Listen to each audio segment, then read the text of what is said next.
The Modern Age in Europe, Part A, Renaissance, Chapter 11.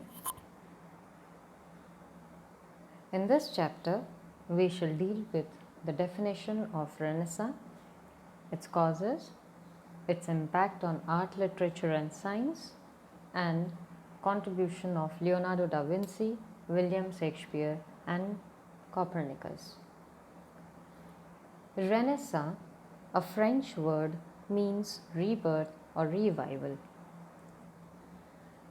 The period of Renaissance is considered as the most important period in the history of Europe that took place between 1420 and 1630 Common Era. This is because it connected the middle and the modern period and revived the literature and philosophy of the early part of the medieval period. The Renaissance was marked by an increased interest in science, arts, and liberal thinking. The period is mostly linked with Italy, where it originated in the 14th century and lasted well into the 17th century. This period was categorized by the revival of classical Greek and Roman learning and wisdom in Europe after a long period of cultural decline and the stagnation in the medieval period. The spirit of this revival or rebirth, Renaissance, was expressed by the intellectual movement which was called humanism. Therefore, humanism is known to be one of its features, which was initiated by secular men of letters, such like Leonardo Bruni and Marsilio Ficino. The focus shifted gradually from religion, afterlife, heaven and hell that was predominant in the medieval ages to the core of human life, that is, their joys and sorrows, desires and fulfillment, and freedom and creativity. Let us look into the causes of Renaissance.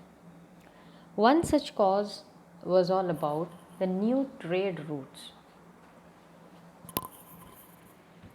After the invasion and the conquest of the Turks on Constantinople, the trade routes between the west and the east were now practically closed. European traders felt that newer sea routes had to be discovered so that trade and commerce could be continued. So, some major sea routes that were discovered during this period of time were: Columbus found the sea route to America, sea route to India was discovered by Vasco da Gama, Ferdinand Magellan covered a vast ocean and named it the Pacific Ocean. Prince Henry of Portugal found the sea route to Africa. So, such sea routes encouraged trade and commerce as people started covering far away lands for doing business.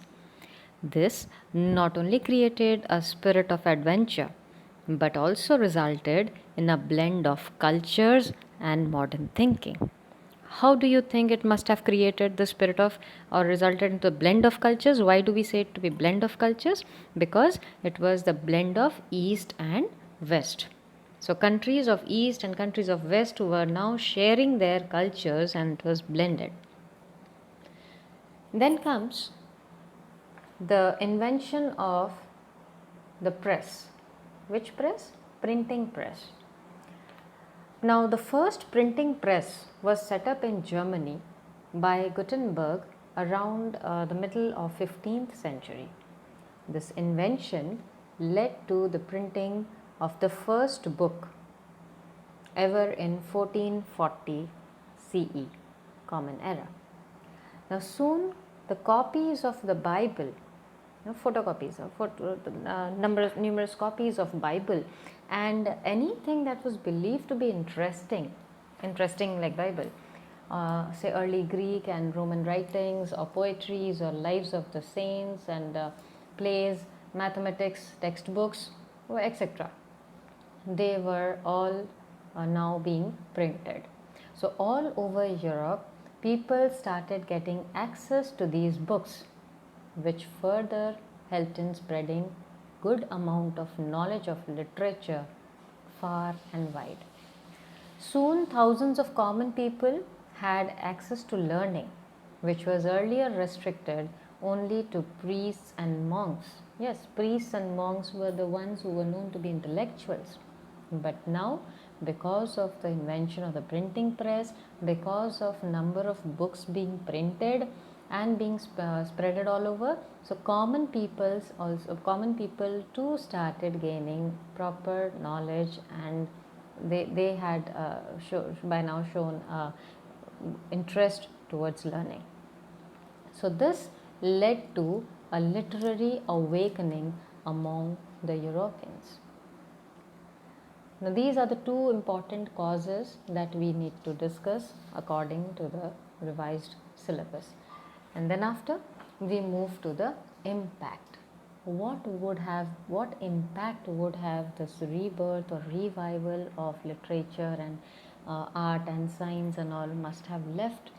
So the effect or the impact of Renaissance left a huge impression on many aspects of people's lives, especially in the fields of art, thinking, and literature. Let us start with art. So, in the field of art, during the post medieval period, there was a keen interest to revive the ancient culture and traditions and scriptures of Rome. This not only led to the revival of learning the classical literature, but it also gave rise to a new form of classical literature and art. During the medieval period, artists used to refuse, the artists refused to be bound by certain rules and traditions that had to be followed in the depiction of any art form, as these were used as a medium to propagate religion. So this is propagate is to spread, to make their religion famous and all. So they refused for this. Initially they refused. It is believed that even the colors and techniques used were to be regulated by the church. So it was church who used to regulate about even what colors should be used here. There was a paradigm shift from church inspired thinking to the more humanistic approach. So people now started giving a humanistic approach. That means they said like, why is it like church has to give away these, a church has to interfere here? Why can't we have our own approach like a normal human being?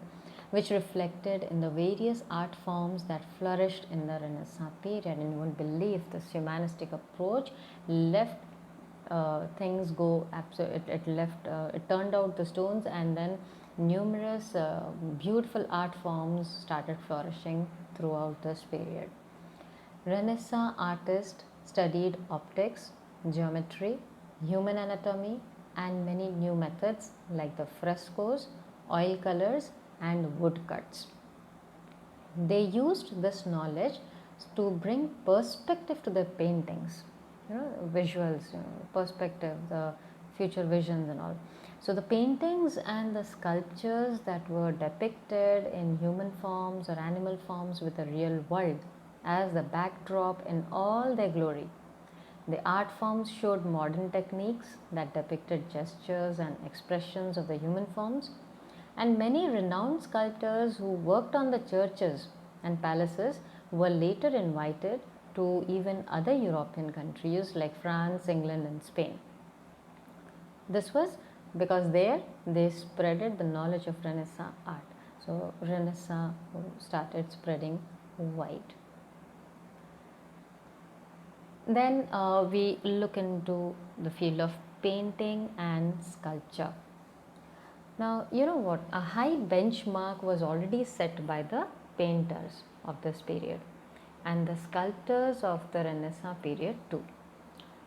There were artists like Donatello, Leonardo da Vinci, Michelangelo, and Raphael, and they become so famous that their techniques and perspective and fineness brought number of art forms.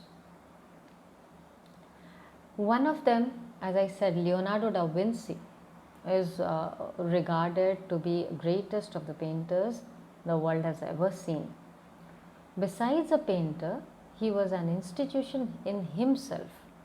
An institution in himself, being a sculptor, musician, and scientist.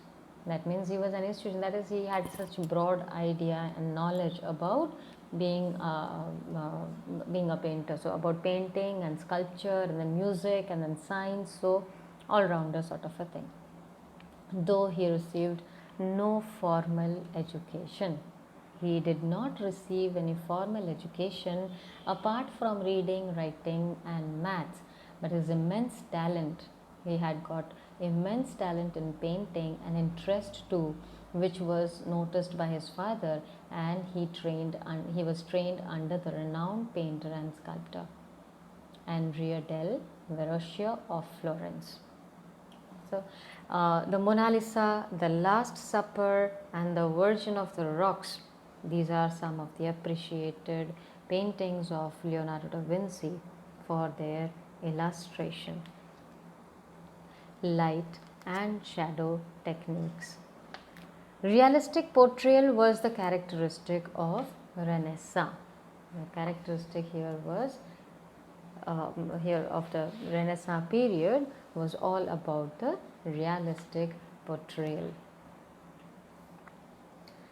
Now, like Da Vinci, Michelangelo was also a very famous painter and a sculptor. Apart from this, he was also an architect, noted poet. So his forte was painting the human figure, and his paintings are found in the Sistine Chapel in the Vatican. The Last Judgment and the Fall of the Man are his famous paintings. Now let us move to the field of literature and see about the impact of Renaissance in literature, in the field of literature.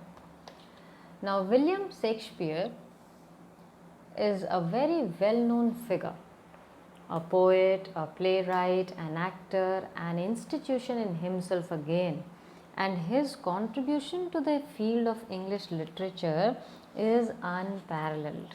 It cannot be, nobody can come at par with him, and is held in high esteem, can be said to be held in high esteem. You know what, famously he was known as the Bard of Avon. He wrote 154 sonnets, 38 plays, 2 narrative poems. Most of his plays were historic in nature except Romeo Juliet. His plays displayed an array of emotions as he focused on the human nature that the common man could easily relate to. His works are categorized to drama, to comedy, and tragedy. His tragedies like Hamlet, King Lear, Othello, Macbeth were quite famous of his works. Then in comedy sections, we have The Merchant of Venice, A Midsummer Night's Dream, As You Like It, Twelfth Night, Much Ado About Nothing. And in dramas, we have Richard II, Henry VI, and Henry V. So, in the field of literature, we have William Shakespeare. Now, Nicholas Copernicus. Nicholas Copernicus, a mathematician and astronomer, wrote a book named De Revolutionibus Orbium Celestium, in which he published his model of the universe with the sun at the center of the universe instead of the earth. His theory, which was based on logical thinking and keen observation, is known to be quite famous as heliocentric theory. It is put forth for the fact that the earth not only rotated around its own axis but also revolved around the sun in a spherical orbit. So, Nicholas Copernicus, an astronomer and a mathematician, had come up with this idea about the axis and revolution of the earth and sun and all. Thus, this is all what this chapter deals with as per your revised syllabus. Thank you, children.